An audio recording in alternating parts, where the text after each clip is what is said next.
Ok, salam à tous, salam aux frères, salam aux sœurs. J'espère que tout le monde se porte bien. Alhamdulillah, Inch'Allah. Donc là, je fais une brève vidéo vite fait pour dénoncer un site internet, Yabil a dit. Donc les faits sont très graves. Pour nous déjà, c'est grave, mais pour les générations à venir, c'est encore pire. Ok. Donc il travaille déjà sur le fond. Donc je voudrais juste vous dénoncer déjà dans la racine originelle du livre, le Coran lui-même dans la langue arabe, il y a plusieurs divergences déjà. Il y a presque 30 versions différentes entre le Hafs, le Warsh, le Douri, etc. Donc je vous parle même pas des traductions. Et ensuite, il y a les traductions. Et elles sont plus ou moins fidèles au texte. Sur quelques versets, ça diverge un peu, mais ça essaie d'être le plus proche possible. Bien sûr, sur les choses, bien sûr, les choses vont beaucoup plus loin que ce que l'on pense. Ils n'ont pas pu tout gérer. Bien sûr, il n'y a qu'Allah subhanahu wa ta'ala qui gère tout. Et je dis bien qui gère tout, de A à Z. D'accord, je m'explique. Donc les traductions, sont plus ou moins intuitives. D'accord. Mais là, ce que nous allons voir, c'est du sens unique. Il n'y a plus de détails, plus c'est gros et plus ça passe. Donc le frère Ultimate en a parlé dans sa vidéo, dans une de ses vidéos, et là j'en fais une vidéo spéciale sur le site Yabiladi. Alors je ne sais pas c'est qui est à la tête de tout ça, mais qu'il sache une chose, c'est que la parole d'Allah, là, il est en train de jouer avec, et c'est à Allah qu'il faudra qu'il rende des comptes.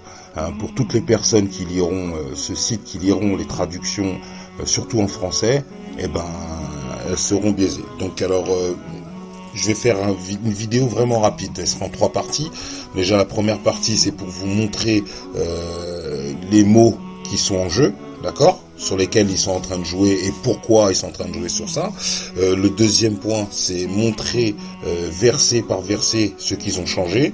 Et troisième point, je vais vous conclure la vidéo et ensuite vous montrer le sens de mes prochaines vidéos et les dénonciations futures, Inch'Allah. Alors c'est parti. Bon, déjà premièrement, il faut savoir une chose, c'est que dans le Coran, à travers le Coran, Allah appelle ses envoyés d'une certaine manière. Il choisit des personnes parmi les populations pour transmettre son message. Donc soit il les appelle les nabis, donc ce sont des nabis, donc ça s'écrit comme ça, voilà, le mot nabi, prophète, soit ce sont des rasoul. Voilà, rasoul c'est écrit comme ça, vous voyez, rasoul, messager, d'accord. Il y a les deux appellations à travers le Coran. Donc on va pas rentrer dans les notions encore. Là, je vais juste vous pointer du doigt des choses qui sont en train de se passer et vous allez voir à quel point c'est fin. D'accord. Donc vous avez vu ces deux mots, nabi en arabe et le mot rasoul. Ok. Dans le premier verset qui nous intéresse, donc on voit bien que ici on a une autre version dans la traduction. Donc vous avez bien vu que ici c'est le mot nabi qui est utilisé. Là dans les carrés verts c'est le mot nabi et dans les rouges c'est le mot rasoul. Vous voyez. Donc Allah a pris un engagement avec les nabis ici. Vous voyez, les prophètes. Et regardez la traduction qui suit. Quelle que soit l'importance de l'écriture et de la sagesse que je vous ai donnée, lorsqu'un nouveau prophète, vous voyez l'intuition, vous voyez la direction qu'ils veulent donner. Ce n'est pas du tout prophète qui est ici. En arabe, dans le texte, dans la racine, dans la langue originelle, il est marqué le mot rasoul, ici. Vous voyez? D'accord? Donc ici c'est Nabi, et ici c'est rasoul. Donc ils veulent commencer déjà à changer le mot messager par prophète. Si Allah a dit rasoul à un endroit et il a dit Nabi à un endroit, il faut que la traduction soit le plus fidèle possible. Il me semble que là on parle juste d'honnêteté intellectuelle. On voit bien ici dans l'anglais, ils ont bien respecté la traduction, regardez. Donc Allah a pris un covenant with the prophets et en dessous il y a marqué, vous voyez, a messenger. Il n'y a pas marqué un nouveau prophète. Voilà, il y a marqué là, vous voyez, en phonétique, hein, al-nabiyyin, et on voit bien summa ja'akum rasulun. Voilà. Donc déjà on voit un petit peu dans quelle tournure, dans quel sens ils veulent bouger, mais qu'ils sachent une chose, c'est que chaque chose est comptée dans ce livre. Allah a compté toutes choses, même les mots rasoul et les mots nabi. Voilà. Donc, mais ça c'est plus pour nos enfants plus tard quand ils vont ouvrir un livre, un Coran d'une traduction française.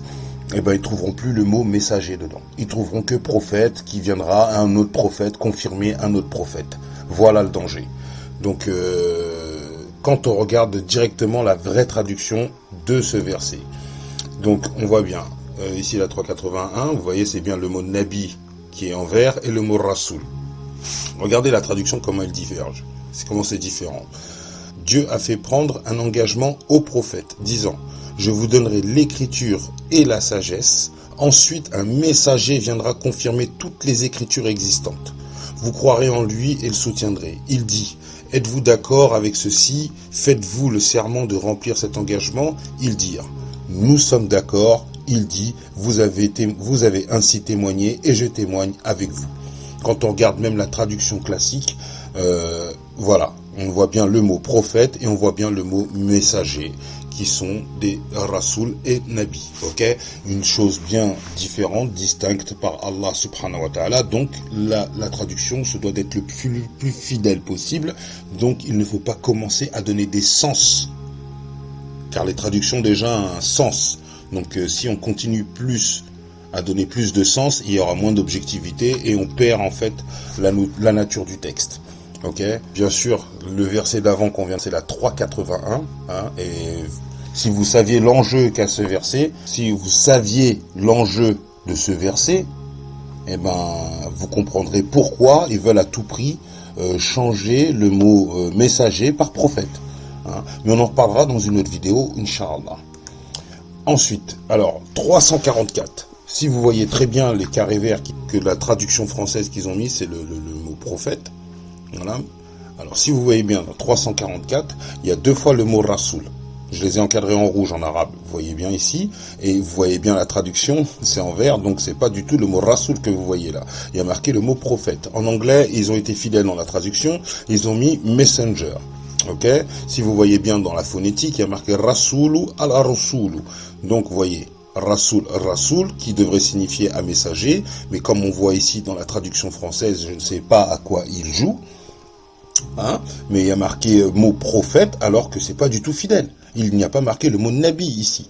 Nous avons vu en début de la vidéo le mot nabi, comment il s'écrivait, avec le mot rasoul, ça n'a rien à voir. Là, c'est le mot prophète qui est utilisé dans la traduction française, or que ce devrait être le mot messager. Et quand on regarde parmi tant d'autres, donc parmi tant d'autres prophètes, c'est pas bon non plus. Hein. Il y a 2 fois le mot messager, il faut rester fidèle à la traduction. Donc allons voir la traduction la plus proche.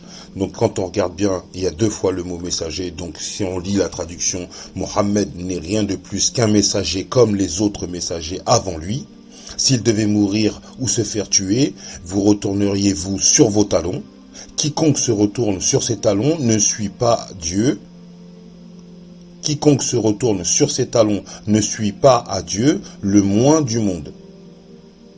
Dieu récompense ceux qui sont reconnaissants. Vous voyez, et vous avez la traduction classique. Mohammed n'est qu'un messager.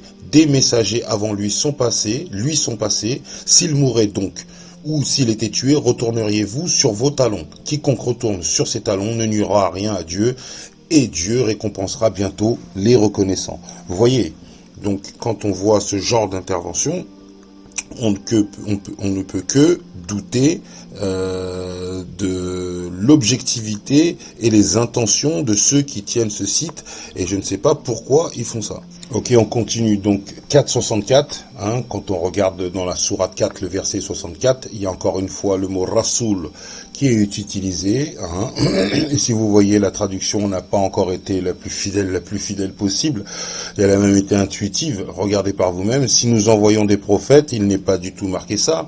Il y a marqué Wama arsalna min rasoulin.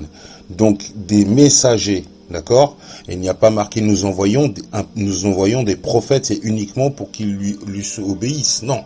Il y a marqué messager. D'accord? Mais encore une fois, maintenant, on se demande vraiment là les intentions.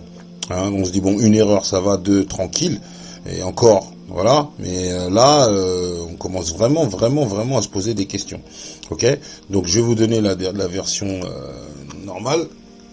Vous voyez, il y a les deux fois les mots Rasoul qui sont là, donc je les ai mis en rouge, donc on les retrouve en rouge dans le texte français. Nous n'avons envoyé deux messagers que pour être obéis conformément à la volonté de Dieu, s'ils étaient, quand ils ont fait du tort à leur âme, venus à toi et avaient prié Dieu pour le pardon, et que le messager avait prié pour leur pardon, ils auraient trouvé Dieu, Rédempteur, le plus miséricordieux. Vous voyez, les deux versions restent fidèles. Hein, celle de Rachad Khalifa, il a mis messager, où est-ce qu'il fallait mettre messager. Et la traduction classique suit aussi messager, messager. Ok, 464. Toujours dans la même sourate, mais quelques versets un peu plus bas. On a encore deux fois le mot Rasoul qui intervient dans un verset. Et comme vous voyez, il a été remplacé par le mot prophète. Donc encore une fois, il y a un problème de traduction dans la traduction française. Il y a des prophètes dont nous t'avons précédemment narré, ce n'est pas ce que Allah a dit. Il a marqué War Rasulan qad Hasannaum. C'est pas pareil. Vous voyez, il n'y a pas marqué Nabi, il y a marqué Rasoul. Et encore une fois, Rusul, Ar-Rusulun. Vous voyez, Messenger, la traduction anglaise, elle est fidèle pour l'instant. D'accord? Mais les Français, eux, ils ont décidé complètement de changer tous les mots messagers par prophète. Le but, encore une fois, c'est de nuire à la compréhension du livre, parce que s'il n'y a pas de distinction entre le messager et le prophète, vous ne pouvez plus comprendre ce livre. C'est que ce soit bien clair pour vous. Donc, il y a des prophètes et d'autres, donc d'autres prophètes encore, ils l'ont changé, le mot mursal, le mot rasoul, ils l'ont changé par autre, mais qui signifie dans la traduction prophète. Voilà. Et encore une fois, ceux qui sont en danger, ce ne sont pas nous, mais ceux qui sont à venir. Voilà. Nous, on sait, nous, que c'est Rasoul. Nous, on sait. Mais maintenant, les autres, ils vont arriver, ils vont ouvrir le livre, ils vont voir prophète. Prophète partout. Et quand vous allez leur parler de messager de Rasoul, eh ben, ils vont être perdus. Hein? Et qui sait, ça se trouve qu'on a peut-être perdu des choses en cours de route comme ça déjà. Vous voyez ce que je veux dire? Le verset qui suit tout de suite derrière, 165. Rasoul, deux fois le mot messager est utilisé. Donc là, ici, c'est Rusulan, et là, c'est Al-Rusuli. Donc c'est la même chose, mais sauf que c'est au pluriel. Voilà. Et regardez la traduction française encore une fois. Prophète, prophète. Vous voyez? Et dans la version anglaise, ils ont été encore fidèles. Messenger, messenger.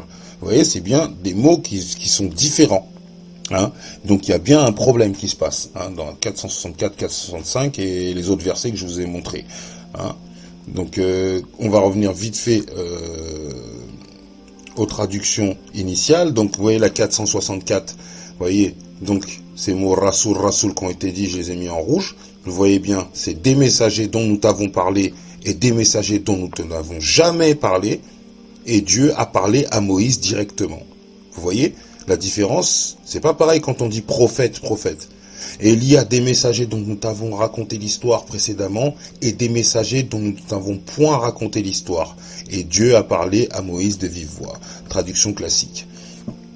Ensuite, dans la 165 qui suit, on a encore deux fois donc des messagers, donc messagers au pluriel, et nous l'avons aussi en deuxième ici, je les ai mis en rouge pour que vous voyez bien. Donc, des messagers pour délivrer de la bonne nouvelle, ainsi que des avertisseurs, ainsi que les gens n'auront aucune excuse lorsqu'ils feront face à Allah, donc à Dieu, après que tous ces messagers soient venus à eux. Dieu est tout puissant, le plus sage. Vous voyez, les deux traductions sont fidèles, il y a messager, messager. Alors, ici, dans ce verset, le 33-40, qui est aussi un verset très très intéressant, voyez comment qu'ils l'ont traduit en français, d'accord? C'est très intéressant, vraiment, parce que on dirait qu'ils ne veulent plus utiliser ce mot, messager. Voyez. Donc ici, il est marqué que non, Mohammed n'est pas le père d'aucun d'homme d'entre vous, mais il est envoyé de Dieu. Et le sceau des prophètes. Donc le mot prophète ici, vous voyez, je l'ai mis en vert exprès dans l'arabe pour que vous voyez qu'ils l'ont bien fidélisé dans le texte arabe. Donc ils arrivent à mettre le mot prophète, sur le mot nabi. Ils y arrivent. Mais de là à le mettre sur le mot rasoul qui n'a rien à voir, vous voyez, c'est deux mots bien distincts, le vert et le rouge là. Vous voyez que c'est deux mots bien qui n'ont rien à voir l'un et l'autre. Donc la traduction ne devrait rien avoir à voir. Regardez dans la traduction anglaise comment c'est fidèle. The messenger, donc rasoul, et prophète. Prophète. Vous voyez? Et rasoula dans la phonétique et an-nabiyya. Donc rasoula, messager, et prophète au pluriel, al-nabiyya. Ici, ils n'arrivent pas en français. Ils mettent l'envoyé, ils n'arrivent pas, alors qu'on a un mot pour envoyer, c'est le mot arsalna. Donc c'est le verbe du mot rasoul, mais qui a notre définition à l'infinitif. Hein? Puisque on le voit utiliser Allah dans le même mot, le mot arsalna, rasoul et nabi. Donc ça distingue bien les trois choses. Ok? Sinon ça ne sert à rien de mettre des mots différents, je pense. Voilà, moi ça c'est la déduction que j'en ai faite personnellement. Donc là, quand on regarde bien ici là, les deux mots là, rasoul et nabi, ce n'est pas la même chose en arabe. Donc il ne devrait pas y avoir la même chose dans le texte français. Et il n'y a pas la même chose, mais je l'ai mis en bleu parce que vous voyez, ils ont changé. Ils n'arrivent pas à mettre le mot rasoul avec le mot messager. D'accord? Allons voir la vraie traduction. 33-40. Voilà. Regardez. Donc le mot rasoul, le mot nabi, il est là en rouge, et le mot rasoul, il est là aussi. Mais regardez. Mohammed n'était le père d'aucun homme parmi vous. Il était un messager de Dieu et le dernier prophète. Dieu est pleinement conscient de toutes choses. Donc là, on s'aperçoit de deux choses. Donc je ne vais pas lancer un débat encore ici. Inutile, le verset, chacun sait lire, chacun lit de ses yeux ce qu'il doit lire. Voilà, moi je rentre pas dans ça. Là, je veux juste vous montrer les différences entre le mot nabi et le mot rasoul. Là, on a de la chance, alhamdoulilah, on a les deux dans le même verset. Vous voyez ici, la traduction, elle est respectée. Traduction classique, pareil, Mohammed n'a jamais été le père de l'un de vos hommes, mais le messager de Dieu et le dernier des prophètes. Dieu est omniscient. Ok? Donc, regardez, rasoul ici en rouge, et nabi ici, nabiyin, donc au pluriel, nabi, en rouge ici. Donc vous voyez, ça veut bien dire prophète, et là ça veut bien dire messager. 5,70, regardez. On a plusieurs fois le mot rasoul, mais là c'est vraiment bien flagrant. Regardez par vous-même, regardez dans la 5,70, il y a deux fois le mot rasoul, rasoul. Maintenant vous avez commencé à être habitué, hein. Vous avez essayé à le repérer dans le texte arabe, et quand on regarde dans le texte français, nous avons pris acte de l'engagement des fils d'Israël, et nous leur avons envoyé des prophètes. Mais à chaque fois que ces prophètes leur apportaient des messages qui heurtaient leur penchant, tantôt ils étaient traités d'imposteurs, tantôt les mettaient à mort. Vous voyez, la traduction anglaise elle reste fidèle. Messenger, messenger. D'accord? Mais regardez la vraie traduction, qu'est-ce que ça donne? Ouais, vous avez le mot rasoul, rasoul, ils sont tous les deux en rouge. Regardez, nous avons fait prendre un engagement aux enfants d'Israël et nous leur avons envoyé des messagers. Chaque fois qu'un messager allait à eux avec quelque chose qu'ils n'aimaient pas, certains d'entre eux, ils rejetaient et certains, ils tuaient. Et vous voyez, les autres, l'autre est pareil. Vous voyez, c'est la même chose, messager, messager.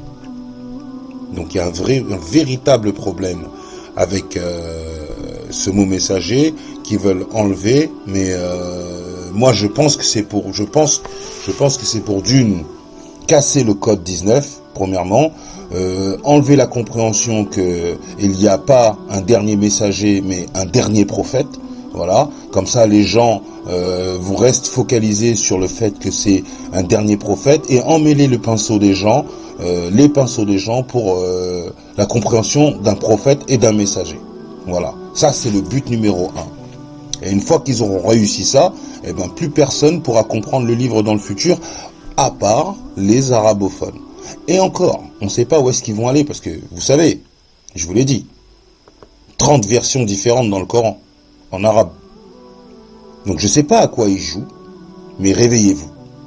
Commencez à conserver des Corans en arabe, commencez à les garder, là, ceux-là, là, surtout les Hafs, je vous le conseille. Il est certifié, scellé par le 19, voilà. Prenez un Hafs, scellez-le, mettez-le chez vous au chaud. On ne sait pas ce qui va se passer, on ne sait pas ce qu'ils vont faire avec le Coran. Ils sont capables de tout. Voilà. Moi, je parle même pas pour vous, je parle pour vos générations futures. Qu'ils aient au moins la parole d'Allah subhanahu wa ta'ala en bonne et due forme. Parce que c'est des hypocrites et ils veulent tout changer. 61.5. Regardez, il y a le mot Rasoul, mais ils ont mis prophète. Regardez, la traduction anglaise, elle reste fidèle, d'accord? C'est le mot Rasoul qui est utilisé. Donc, souviens-toi de Moïse qui disait à son peuple, « Ô mon peuple, pourquoi m'offensez-vous tout en sachant que je suis le prophète de Dieu envoyé vers vous. Mais comme il déviait du droit chemin, Dieu fit dévier les cœurs, car Dieu ne guide point les êtres pervers. » Dieu sait que Moïse est prophète, mais s'il utilise le mot messager, c'est qu'il y a un but bien précis. Voilà. Donc, apparemment, ça doit pas trop les déranger, vu qu'ils ont mis le mot prophète. Mais s'ils l'ont mis ici, c'est pas d'une manière anodine. C'est volontaire, et vous verrez par la suite pourquoi. Regardez la vraie version du 61.5.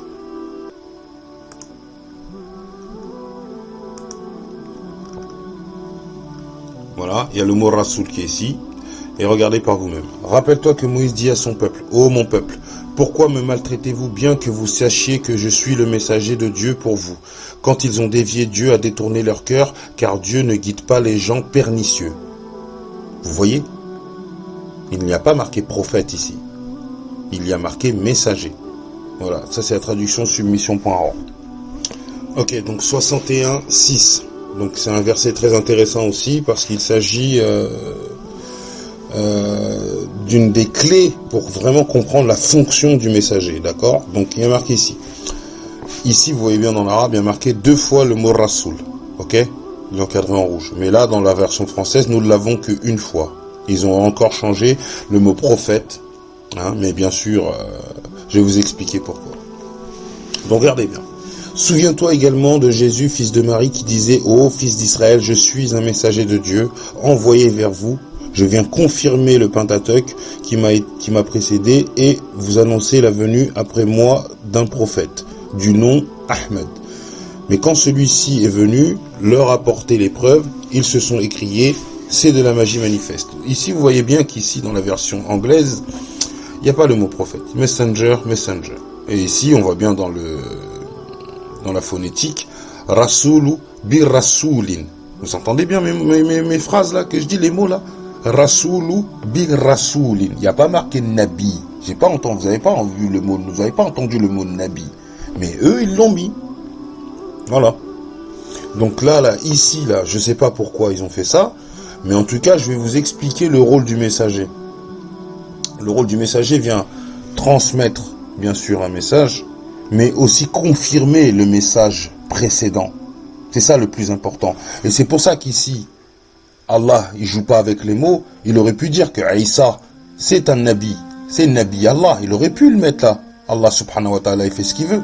S'il dit Rasoul Allah, envoyé vers vous, derrière il dit confirmé. Mais bon, le Pentateuque, déjà, il n'y a même pas marqué une seule fois le Pentateuque en arabe ici dans ce verset. Allez vérifier par vous-même, revenez et vous verrez qu'il n'y a pas marqué Pentateuque. Donc on va aller directement dans la vraie version, le vrai traduction, là, parce que là c'est grave là. 61.6. Rappelle-toi que Jésus, fils de Marie, dit, « Ô enfants d'Israël, je suis le messager de Dieu pour vous, confirmant la Torah et apportant la bonne nouvelle d'un messager à venir après moi, dont le nom sera encore plus loué. Ahmed, entre parenthèses. Puis quand il leur montra les preuves, ils dirent, ceci est de la magie profonde. » Vous voyez? Donc, en fait, un messager et un prophète, c'est bien deux fonctions différentes. D'accord?